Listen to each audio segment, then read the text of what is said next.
Hey everybody, we're the Good Doctors of Abbey Research. I'm Dr. Erin. I'm Dr. Kristen.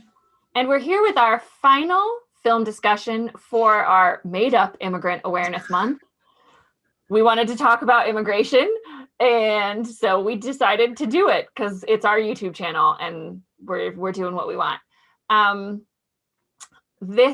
We were kind of in Europe and Asia for the last two films talking about migration and refugees specifically and conflict. And we've circled back to the good old US of A via India to do the 2006 or 7, I know I wrote it down, 2007 film, The Namesake by Meera Nair. Apologies if I mispronounced her name.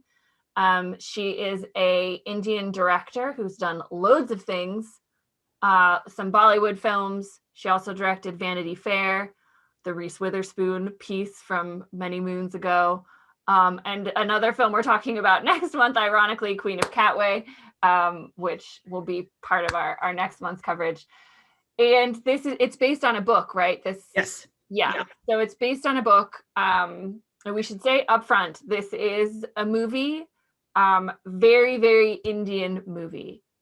Indian cast, Indian director, based on a book by an Indian woman. And so part of the Westerner in me struggled with some of the elements of pacing and storytelling that might be unique in this situation. So it might not have been for me, and that's okay too.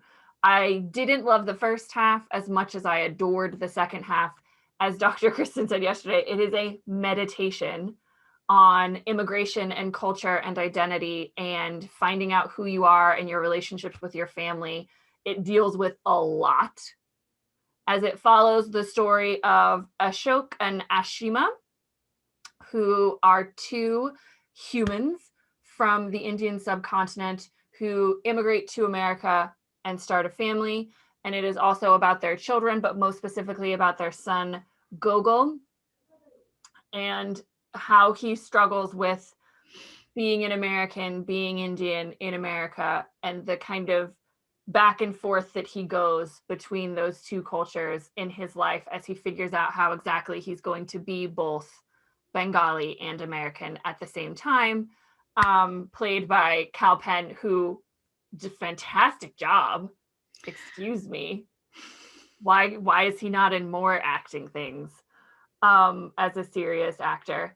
So that's the basic guts of it. There's lots of little things that happen, but it is really about this relationship that Gogol has with his parents and his parents have with each other. His sister Sonia is not really, she's just kind of like a set piece. And a lot of things happen in the 2 hours. It's very slow, but at the end, very, very good. And some really, really key ideas about who we are and how we shape ourselves based on our family and where they're from, and how immigrants do and don't assimilate and what that assimilation looks like in their relationship to the place where they came from. So we recommend it very much so, with the knowledge that it's a very slow film and a long sit.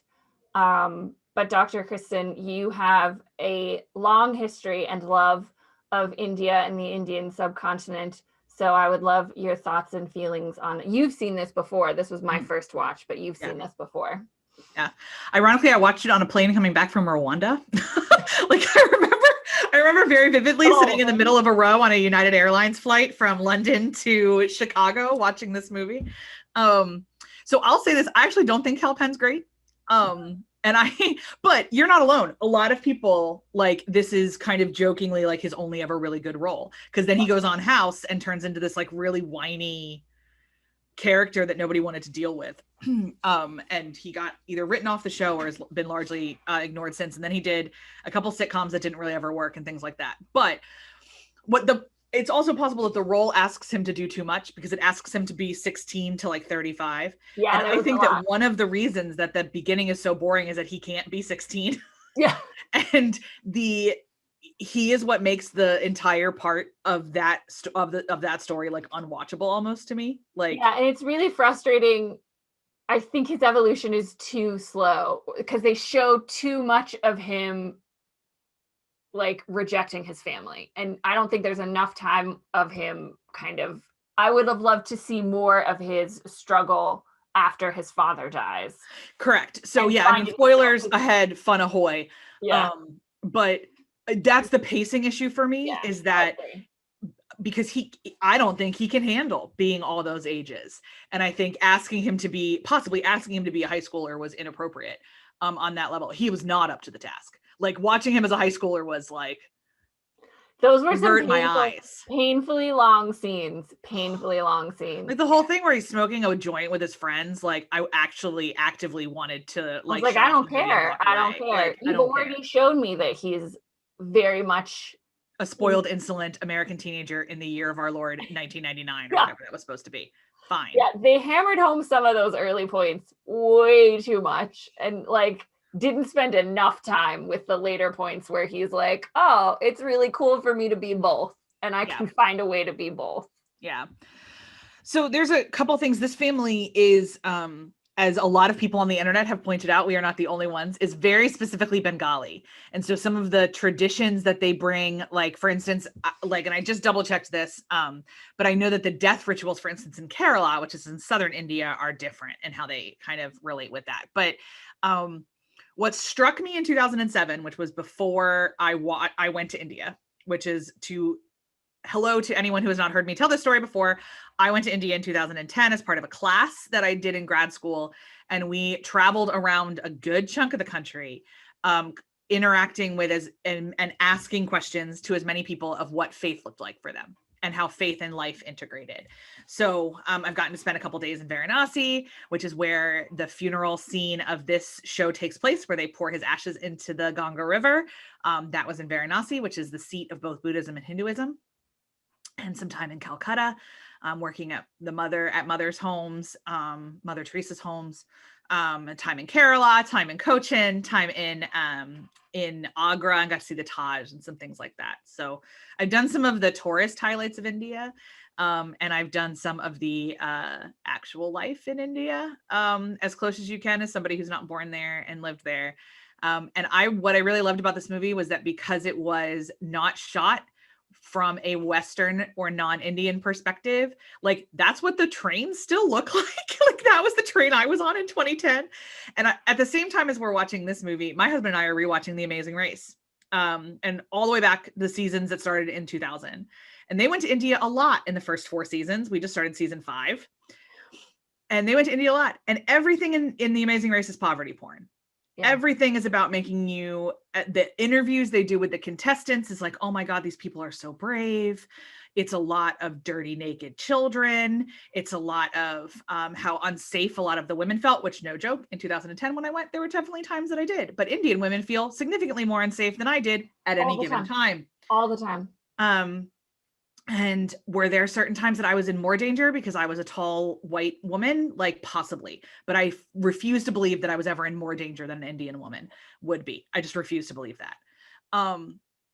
It's a country that asks a lot of everybody, its inhabitants and its visitors. It is loud. It is a lot. It is chaotic. Dr. Erin, who hates stimuli, would not enjoy traveling through most of India. It's just a lot all the time because there's a lot of people and not a lot of space. And that's kind of what life looks like. I joke that the times that I was in, like my vivid memories of Varanasi to me feel like emotionally the same thing, the same reaction I had when I did New Year's Eve in Times Square when I was in high school. Like it's the same kind of energy. All of that to say, I think I have seen maybe like a handful of movies set in India that feel like India, that aren't Bollywood. And this is one of them. So if you are somebody who would really love to know kind of the rhythms of life, particularly in Northern India or in Northern Indian pockets, I do recommend this. There are definitely ways that I can see, like what Dr. Erin was saying, where this isn't for Western. So she had some questions because I've done I'm enough of a nerd that I've done a lot on religious practices, especially around death, because I happen to be fascinated with those, that I was not confused at any point in time. But I do want to highlight really briefly that for anyone who is confused as to why Kal Penn shaved his head, that's a very important part of a lot of rituals for several Bengali traditions, it is to signify that, first of all, that something is different and wrong. And that also that a new life has started, that who you were when this person was alive and who you are now are actually different people.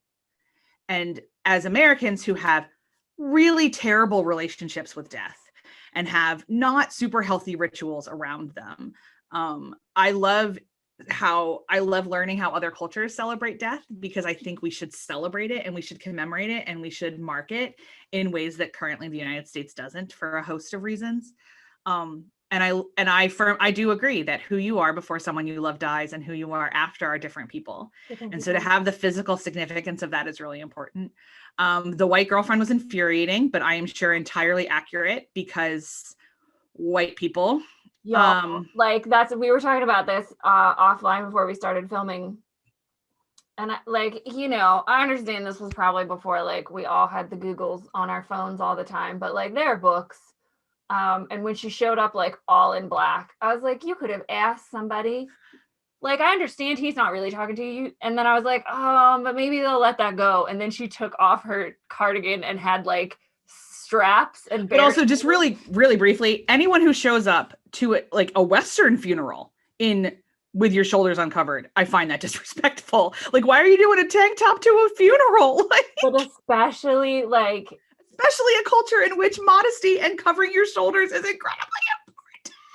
I was like, girl, read a room. And then when he tried to tell her not to touch him in front of his parents, she kept doing it. He tried to tell her that they weren't going to like truffles, and she was like, everybody likes truffles. No, bitch. Hi, right here. Somebody who doesn't like truffles. Listen to your boyfriend's parents. He's trying to tell you. Yeah, she was, and then like after his dad died and she's like, I don't even know you anymore. I'm like, he just gets to be who he gets to be right now. Go away. And the fact that he was like, this isn't about you. And I was like, no, you selfish cow. It's not. She was terrible. I'm glad we never got any more Maxine. Yeah. And I think like there's so much value in any film that is just told from the perspective of the people who know and love that place and those places.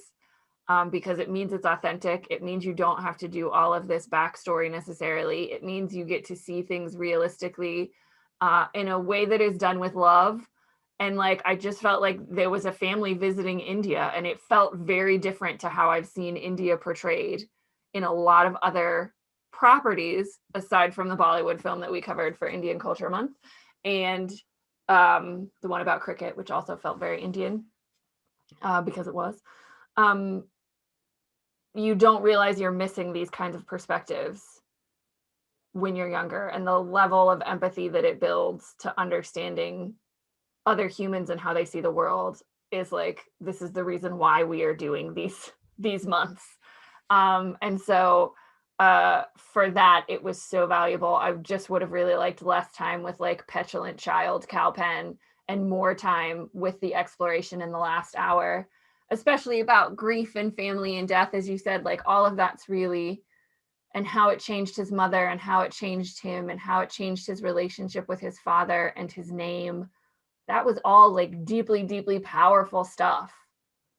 But by then I was really kind of tired. Yeah, for me, the petulant Kal Penn is what kills the momentum of the movie. Yeah, because I really loved great way to say it.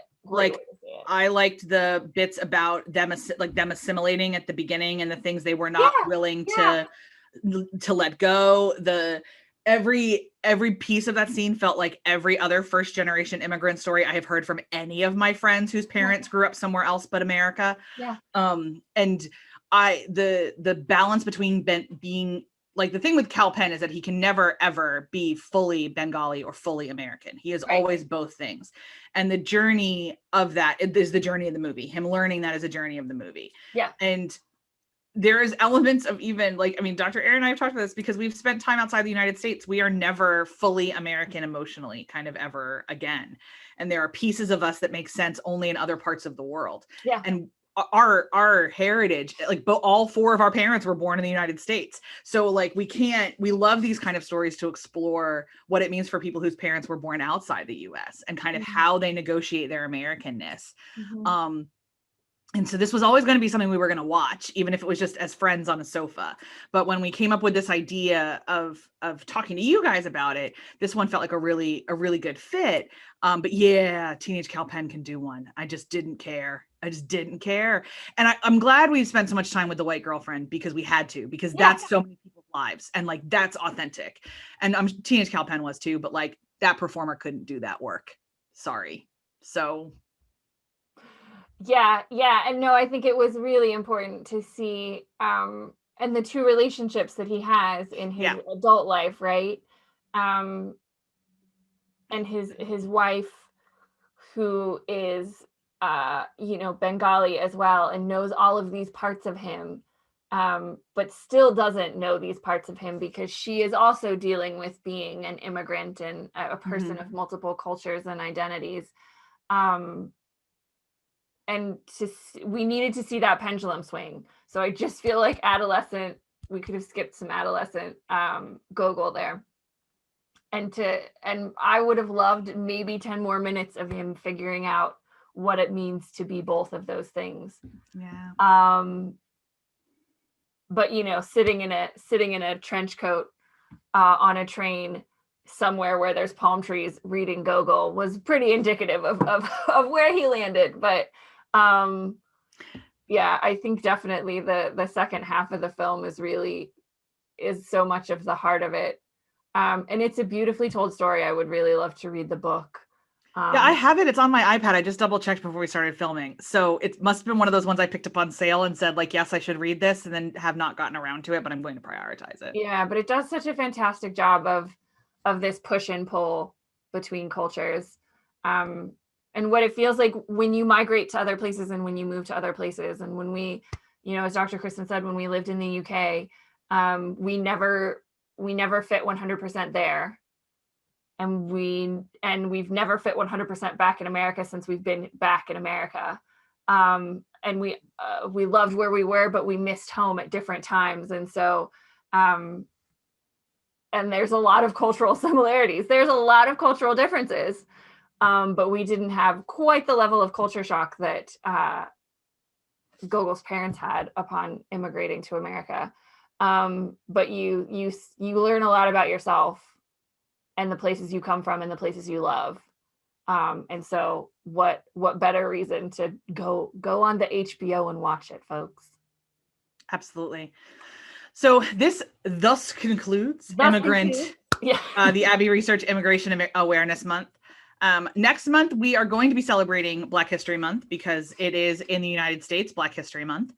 But we've spent a couple of years now, and we'll make sure there's links in show notes and to playlists and things like that. We've spent a couple of years talking about African American experiences, emphasis on the American.